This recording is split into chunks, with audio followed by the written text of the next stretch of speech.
Tercera etapa. Se supone que es sencilla, ¿no? Sí, eso es sencillo. Vamos a ver.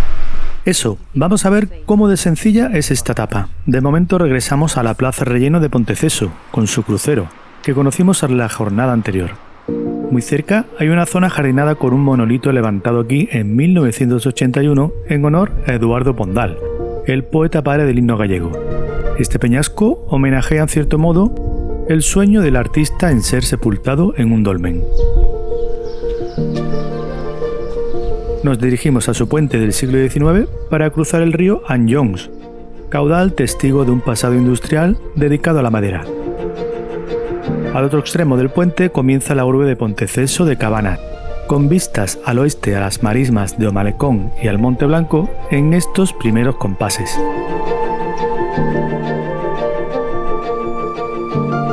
Después, la carretera AC429 se empieza a jalonar a ambos flancos por viviendas, algunas de ellas poseedoras de cierto patrimonio de interés. Tras 1 kilómetro por el acerado del margen izquierdo, debemos cruzar el asfalto para tomar una calle perpendicular. La leve altitud ganada nos deja vistas al valle del Anyons, pero pronto quedará oculta al internarnos en una frondosa senda.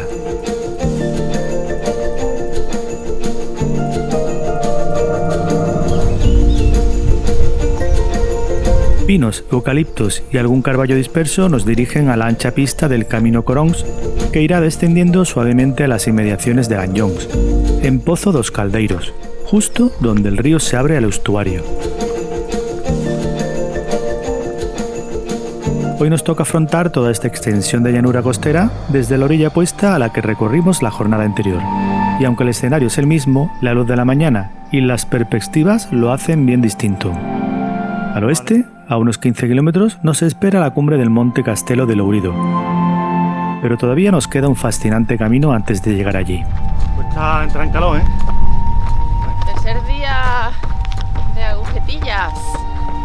El camino abandona momentáneamente la orilla para salvar el relieve del Monte das Pías, un cortarrepecho de unos 500 metros de longitud que nos hará llegar a los 40 metros de altura.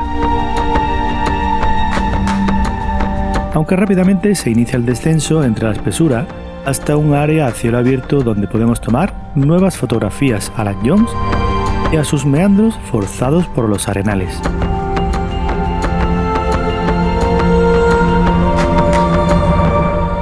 Al sureste las casas de Neaño, pero el trayecto nos dirige al suroeste de nuevo al estuario.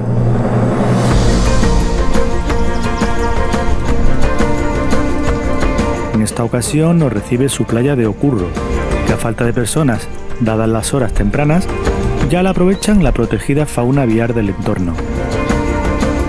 Desde aquí se otea el horizonte del estuario, bien cobijado por la manga del valioso sistema dunar de la playa de Barra, que asciende suavemente dando color al Monte Blanco.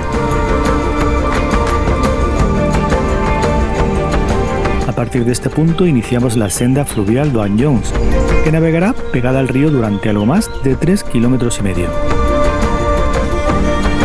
Tras 600 metros de recorrido divisamos cómo unas pequeñas embarcaciones encuentran un lugar ideal para fondear. Se trata de la playa de Uriceira, un espacio sosegado de unos 100 metros de longitud que se puede disfrutar bien probando sus aguas o bien realizando un agradable paseo. Aquí también hay un pequeño observatorio ornitológico, lo que nos recuerda que este ecosistema es lugar de paso de un gran número de aves migratorias. Continuamos flanqueando la punta de Uriceira para ir descubriendo los siguientes intervalos de ribera, como a Carballa, lugar al que pronto llegaremos. Tenemos que decir que estos prados húmedos que alternan bancos arenosos con otros de fango están reconocidos como monumento natural dentro de la red gallega de espacios protegidos. Un entorno propicio para el crecimiento del berberecho, especie muy codiciada por las mariscadoras del río Anyons, las cuales se dedican fundamentalmente a la extracción de este molusco. A Carballa nos recibe con vistas al meandro de salida al mar del río y con nuevas embarcaciones de pequeño calado, alguna de ellas esperando quizá a su dueño para entrar en faena. ¿Qué dice? Metros más tarde, en la Plaza Opendón, encontramos, por un lado, unas curiosas figuras que homenajean al percebe y, por otro lado, este monolito con piezas de cerámica dedicado a las víctimas japonesas del desastre nuclear de Fukushima, del 11 de marzo de 2011. Según el panel explicativo, representa un poema de autor japonés que contiene todos los sonidos de la lengua japonesa. No conocemos estos sonidos, pero sí los de las pisadas, que son universales, y los de la brisa, que nos golpea suavemente mientras flanqueamos la playa de Opendón. Sonidos como tantos otros que hablan un lenguaje común, y que seamos de la especie o raza que seamos, deben obligarnos a entender cómo vivir en este mundo. Una quimera que símbolos como las cruces muchas veces han intentado alcanzar, pero que en ocasiones nos han separado más que unido. Quizá, algún día, si logramos sentir realmente el lenguaje de la naturaleza, nos podamos unir mejor como especie. Pero bueno, estas son las reflexiones que podemos permitirnos en este entorno, próximos ya a la desembocadura del río entre las puntas Orreal y Taboído. Y ahora vamos a empezar la subida del día. Mira, parezco un elfo.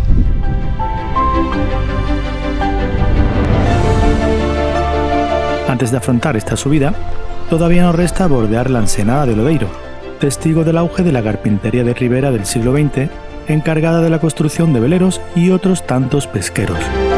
Hoy día todavía sobreviven varias de estas carpinterías tradicionales.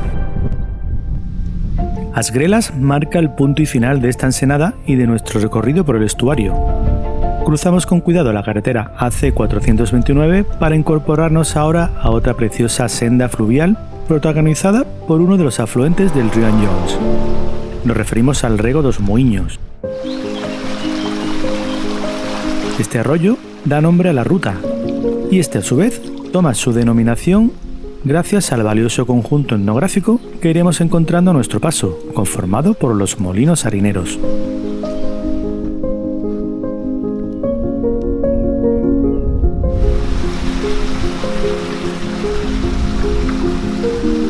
En total saldrán al encuentro 24 molinos, unos mejor conservados que otros al poder ser restaurados, y que ponen en valor el importante legado económico agrícola que esta arquitectura popular proporcionó antaño a los habitantes de las aldeas colindantes. Hoy son bonitos vestigios que aderezan este agradable itinerario para disfrutar paseando o realizando alguna práctica deportiva en la que aprovechar para hinchar el pecho de aire puro.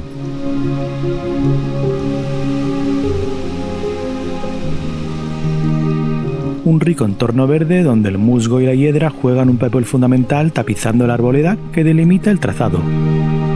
Este compuesto en sus primeros tramos por una estupenda y acondicionada pasarela de tablones de madera. La ruta del Rego dos Moinhos consta aproximadamente de unos 3,5 kilómetros en continuo ascenso, remontando el curso del caudal del arroyo. Se puede decir que la primera mitad del recorrido es la más liviana, con un terreno de suave pendiente, en la que todavía se dejan ver algunos espacios abiertos de prados y parcelas de cultivo.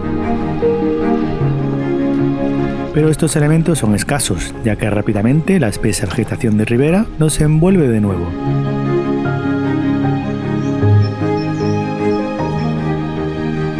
El Rego dos Moinhos dispone de excelentes infraestructuras que salvan el cauce, aunque hay ciertos pasos desnudos que hacen el camino más estimulante.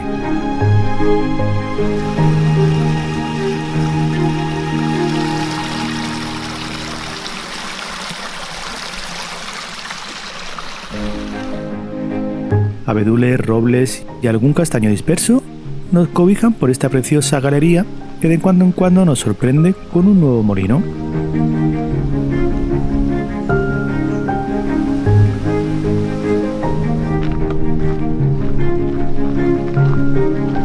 Y si estamos atentos en los detalles más pequeños, podemos encontrar los elementos más asombrosos. Poco a poco el sendero se va encajonando entre las faldas de los montes do Gontón y o Roncadoiro, acentuándose la verticalidad del terreno y por ende la caída del río y nuestro esfuerzo por remontarlo. El murmullo del agua y su brincar alegre por la pequeña garganta nos hacen más llevaderas estas rampas acertadamente escalonadas que oscilan entre el 11 y el 15% de inclinación, Y como no, se agradecen estos vestigios de arquitectura popular que nosotros hoy tomamos como excusa para recuperar aire. Antaño los vecinos del lugar los tomaban como sitio de encuentros sociales, además de emplearlos para la molienda del grano.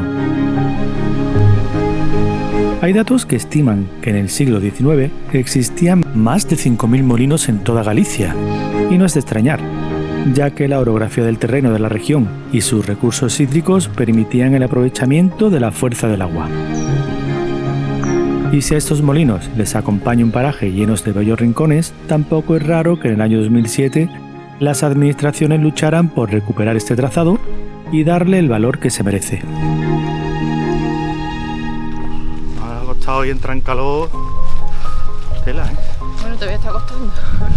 Las señales nos dirigen ahora por la carretera AC430 durante unos exigentes 500 metros de asfalto en los que habrá que estar atentos al tráfico.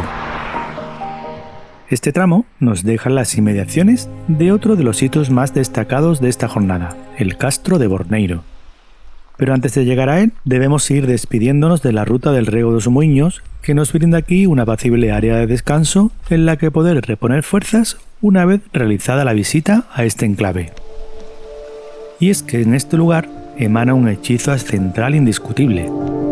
Lo notamos a medida que vamos subiendo las últimas rampas escalonadas hacia el cerro en el que se ubica el Castro de Borneiro, donde ya vamos adivinando los primeros tabiques de viviendas y muralla. El acceso se hace por el barrio exterior, donde se ubicaba un aljibe y una sauna. Sí, sauna, habéis oído bien, que no la usaban solo como balneario, sino también para realizar rituales. Para conservar todo este patrimonio se recomienda no subir a los muros, mensaje que bien se recuerda en estas lápidas grabadas. Después entramos en la croa, o recinto principal, donde podemos apreciar las moradas en las que se desarrollaba el devenir cotidiano de sus habitantes. En este emplazamiento fortificado podrían llegar a vivir alrededor de unas 400 personas entre los siglos IV a.C. y I y II después de Cristo, siendo sus orígenes en la Edad del Hierro. En este sentido, aunque sus habitantes vivían de la agricultura y ganadería, la metalurgia también era un sector relevante, ya que proporcionaba útiles para la defensa del castro y la labranza de los campos. Solo se han salvado las bases de los cimientos de los edificios, así que es fácil adivinar la estructura circular de las viviendas domésticas y otras cuadrangulares que podrían corresponder a talleres, cuadras o almacenes. Se estima que estos edificios podrían llegar a medir los 4 metros de altura, incluyendo la techumbre, que conformaban con paja y ramas. Actualmente pueden verse unas 36 construcciones en todo el complejo, pero se sabe que todavía hay zonas por descubrir. Quizá este fascinante lugar nos depare más sorpresas en el futuro. Abandonamos el Castro de Borneiro para continuar el camino por una ancha pista que desembocará unos 500 metros más tarde con la ya conocida AC430. Con mucho cuidado cruzamos al otro lado para tomar una vía secundaria que nos dirigirá a la aldea de Vilaseco. De marcado acento rural, esta villa destaca por disponer de buenos ejemplares de hórreos de piedra. Casi podemos decir que ganan en número a las viviendas de la localidad.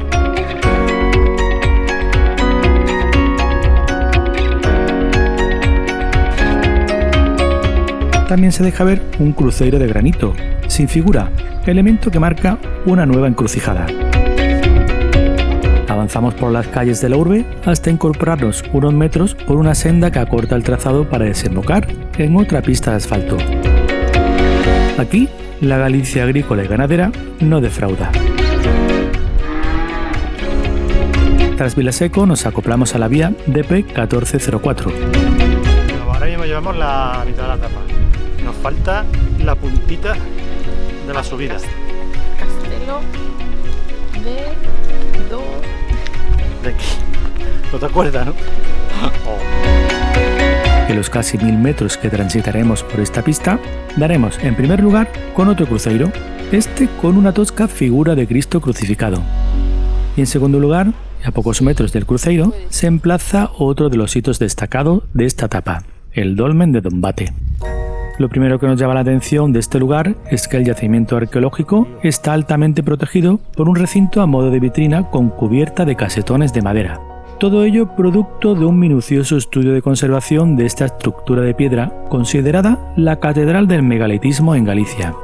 Y es que en el interior de sus paredes se hallaron importantes pinturas policromadas y grabados cargados de simbolismo que, al quedar al descubierto tras las excavaciones realizadas a finales del siglo XX, se exponían a un fuerte deterioro producido por el agua, luz, temperatura y humedad.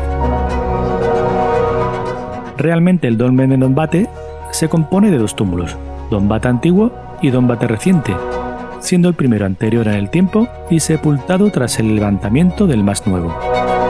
Las etapas de su uso abarcan desde los años 3700 y 2700 a.C. En el interior de este recinto hay paneles explicativos sobre cómo se las gastaban en la época para trasladar estas moles de piedra. Solo la losa de la cabecera pesa casi 8 toneladas. La función principal de esta estructura era la de cámara funeraria y lugar de veneración de los antepasados. La orientación al sureste del dolmen no es casual, ya que se sabe que los habitantes del Neolítico tenían conocimientos de los ciclos del sol, tomando el solsticio de invierno como el del nacimiento de un nuevo año y con ello el crecimiento de las cosechas y ejecución de rituales para el buen porvenir de su sociedad. Algunos escritores como Eduardo Pondal encontraron inspiración en este vestigio para sus creaciones. De hecho, este autor publicó en 1885 un poema sobre este elemento megalítico.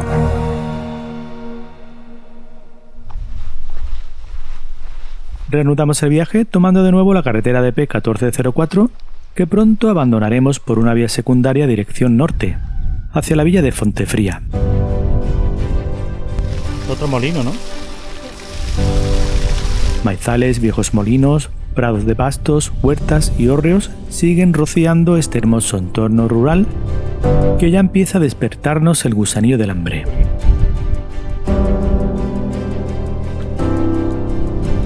Las últimas rampitas antes del castillo.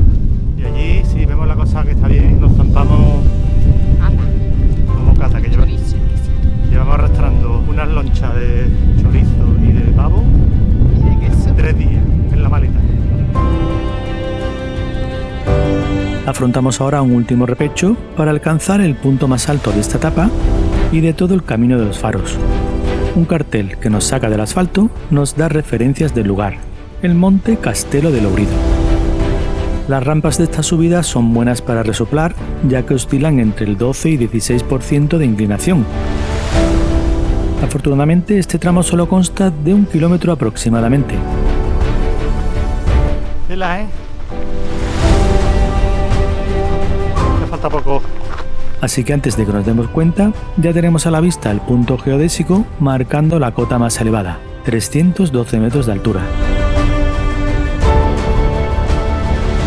Esta espectacular cima es un auténtico mirador desde el que dominar gran parte de la ría de Corme y Laxe. Precisamente a esta última localidad tendremos que llegar en la etapa de hoy. Y echando la vista más al norte divisamos el Faro Roncudo, Corme y sus arenales, Monte da Facha y Monte Blanco, la playa de Barra y el estuario de Anjones, que flanqueamos en la mañana. Una cima alcanzada que nos hace estar así de contentos.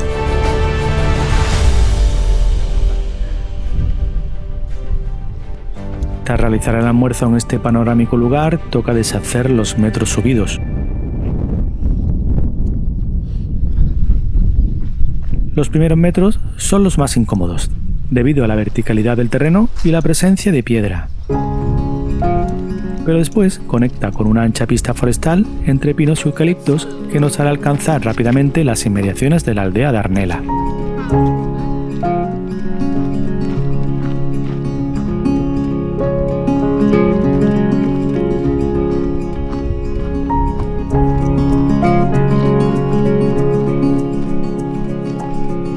Este lugar es tan bueno como cualquier otro para pregonar lo que nos resta de etapa.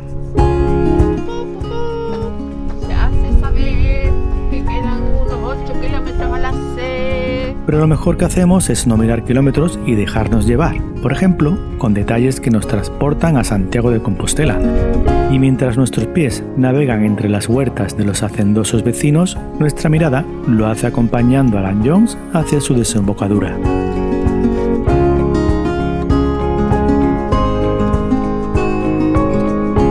Regresamos al asfalto, a otra pista vecinal que nos introduce en la villa de Càndues, entre las parcelas residenciales en las que se advierten buenos caserones de piedra.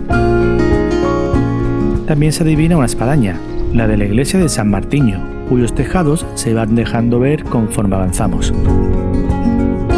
El templo de San Martiño, que tiene la particularidad de estar orientado al norte, fue construido sobre los cimientos de un monasterio benedictino del siglo XIV. Continuamos atravesando la localidad entre los muros de terrenos privados, la presencia de nuevas encrucijadas y las tierras de labor de sus habitantes. Las señales nos harán cruzar la carretera AC 429 para introducirnos en las casas de Taboído, donde volvemos a ganar altura. Después salimos rápidamente de la urbe para cambiar el ladrillo de viviendas por la madera del bosque, aunque algunos prefieren combinar ambos conceptos.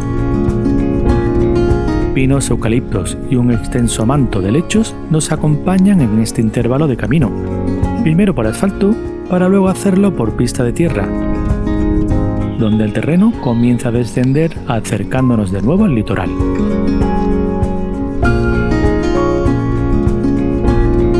Un agradable tramo al cobijo de la sombra y sintiendo cada vez más cerca la brisa del mar y el sonido del golpear de olas.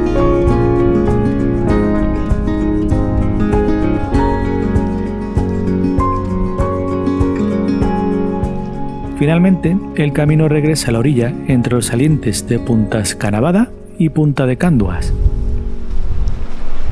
La verdad es que ya se echaba de menos volver a estos pasos acantilados, aunque supongan una sucesión de subidas y bajadas que ponen a prueba nuestra resistencia.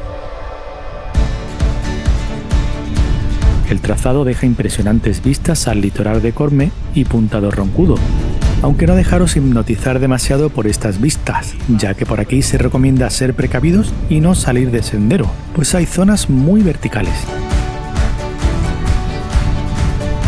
Echando la vista atrás, apreciamos cómo la punta de Padrón ya empieza a ocultar la ensenada d'Ainsua, con la desembocadura de Lanjohns.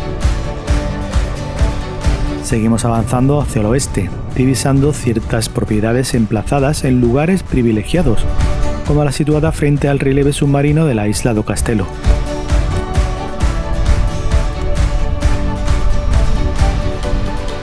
Por aquí también flanqueamos entrantes costeros interesantes, como la Furna dos Bolos o la Furnela Montiña, última concavidad rocosa antes de llegar al extremo desde el que apreciar el romper de olas en la isla.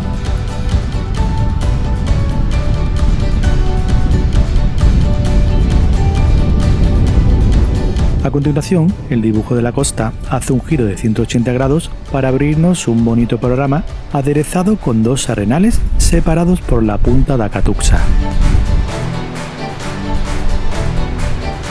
El primero de ellos es la playa de Rebordelo, quizá la más famosa del municipio de Cabana de Bergantiños.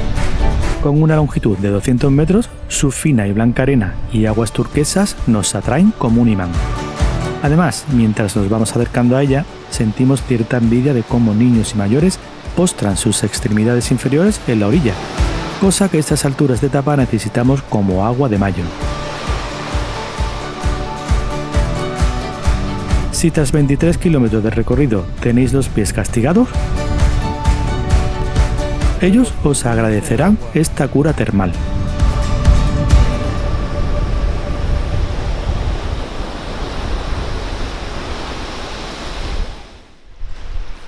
Tras la refrescante parada, hay que salvar el relieve de Punta da Catuxa para llegar al siguiente arenal.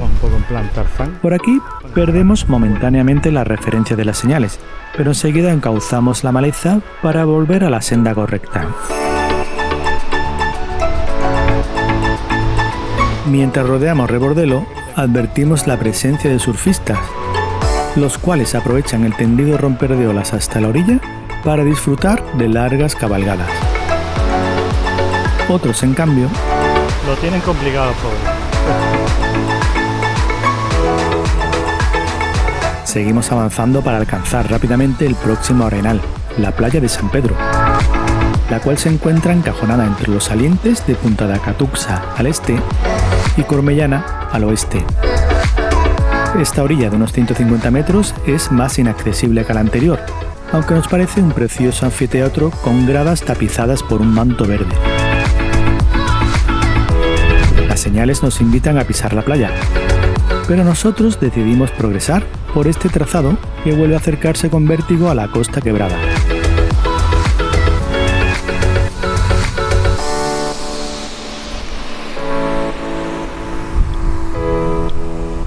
Un terreno que especies como gaviotas y cormoranes dominan a la perfección. Nosotros, en cambio, debemos enfrentarnos a algunos obstáculos, perfectamente salvables, y que dan autenticidad al trazado. En este intervalo, los helechos nos cercan con vivos colores, con los que quizá pretendan aumentar nuestra presión sanguínea para afrontar el siguiente repecho. La culebrina sinuosa. Esta nos vamos a fumar ahora. Bueno, hay que tomarse con humor esta inesperada subida para que no se haga muy larga. Clase, ¿no? La culebrina sinuosa de mar. Y a esta altura de la etapa, encontrarte con esto te remata. Yo reventado y Sandra, una máquina, vamos. Este pequeño ascenso de 300 metros nos permite alcanzar Punta do Cavalo, el saliente costero que ya nos abre el horizonte al Axe, nuestro objetivo de hoy. Y menos mal, porque ya empezábamos a escasear de agua. Los pequeños toboganes del perfil flanquean ahora los accidentes del Coido da Cerva y Punta Rubia, donde destaca la silueta dentada de los acantilados.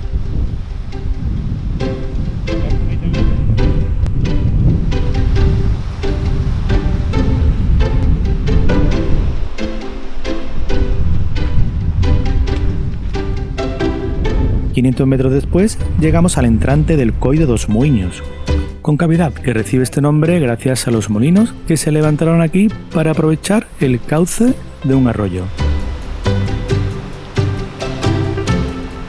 El caudal aprovecha un pequeño salto de agua para finalizar su desembocadura.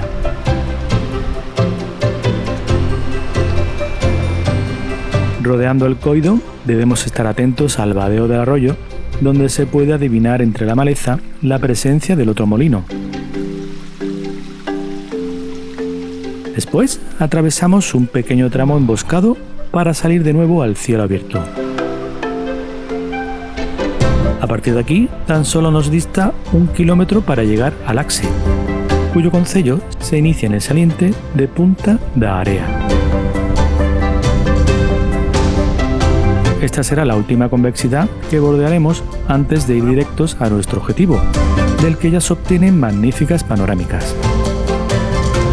L'Axe mira al norte, hacia Punta do Roncudo y su faro, y es el extremo sur de la ría que forma junto a Corme, una ría que nos ha cautivado en estas 2 etapas. Para nosotros, hoy L'Axe se convierte en un bálsamo en todos los sentidos, sobre todo porque entramos en la localidad por su playa, por el roquedo del extremo oriental. Bueno, pues ya estamos llegando a L'Axe. Tenemos los pies molidos, vamos.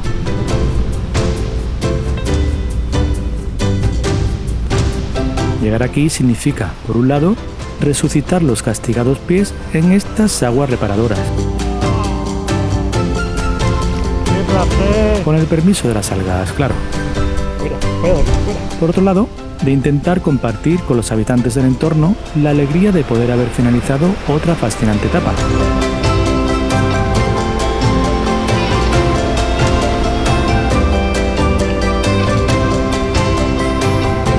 Y por último, dejarte llevar por la orilla de esta playa de casi 1,5 km de longitud en un embaucador paseo para poner el colofón a la jornada.